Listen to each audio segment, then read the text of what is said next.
எப்படி பெற்றோர்களுக்கு இஸ்லாம் முக்கியத்துவப்படுத்தி ஒரு விஷயத்த சொல்லுதோ அதே மாதிரி நட்புங்கிற ஒரு விஷயத்தையும் இஸ்லாம் ரொம்ப முக்கியத்துவப்படுத்துது.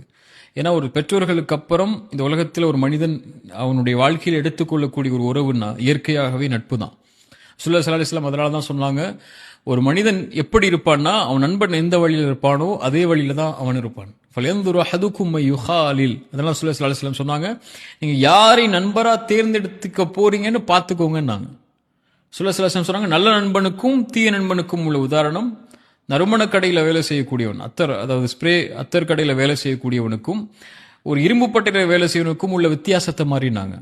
நறுமண கடையில் வேலை செய்கிறவனோட நட்பு வச்சிங்கன்னா ஒன்று அவன் டெஸ்டர் கொடுப்பான், அல்லது அவன் விற்பா அதை வாங்கிப்பீங்க, அல்லது அது நறுமணமாவது உங்களோட இருக்கும்.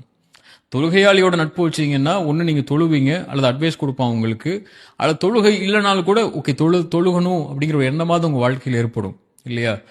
இரும்பு பட்டையில் வேலை செய்யக்கூட நட்பு வச்சிங்கன்னா தொழுகை இல்லாதவனுக்கு நட்பு வச்சிங்கன்னா, உதாரணத்துக்கு சொல்கிறேன், தொழுகை நட்பு வச்சிங்கன்னா ஒன்று அந்த இரும்பு பட்டையில் போனீங்கன்னா அழுக்கு தூசி உங்கள் மேலே ஒட்டும், அல்லது அதில் வரக்கூடிய தீக்கதிர்கள் அங்கே உங்களுடைய உடலில் இருக்கக்கூடிய ஆடைகள்லையோ உங்கள் மேலேயோ காயங்கள் ஏற்படுத்தும் இல்லையா.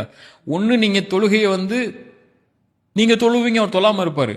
தொழுகை இல்லாதவரோட நட்பு வச்சிங்கன்னா என்ன ஆகும்னா, ஒன்று தொழுகையை நீங்கள் விடுவீங்க ஒரு நாள், அல்லது தொழுகையை விடுறத பாவமாக கருத மாட்டீங்க.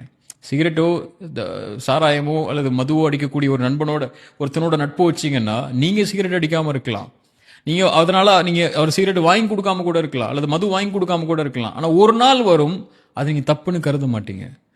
அதனால தான் உங்கள் நண்பர்களை தேர்ந்தெடுக்கும் போது நல்ல நண்பர்களை தேர்ந்தெடுத்துக் கொள்ளுங்கன்னு சொல்லுது இல்லையா.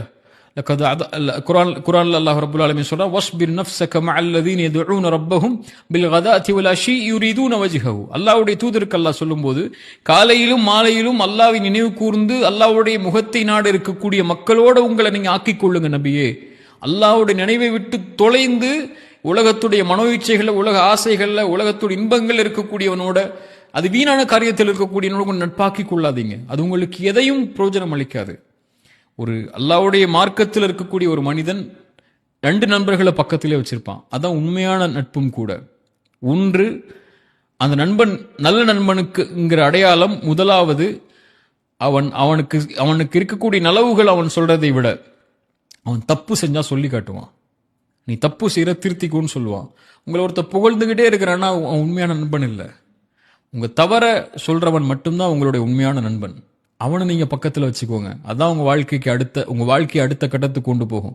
நீ என்ன பண்ணாலும் நல்லதாண்டா பண்ற மச்சான், நீ உன்ன மாதிரி இருக்குமா, நீ தாண்டா, உன்னை தவிர யாரான்னு சொல்லிட்டு அவன் சொல்லுவான்ல, அவன் உங்க நல்ல நண்பன் இல்ல.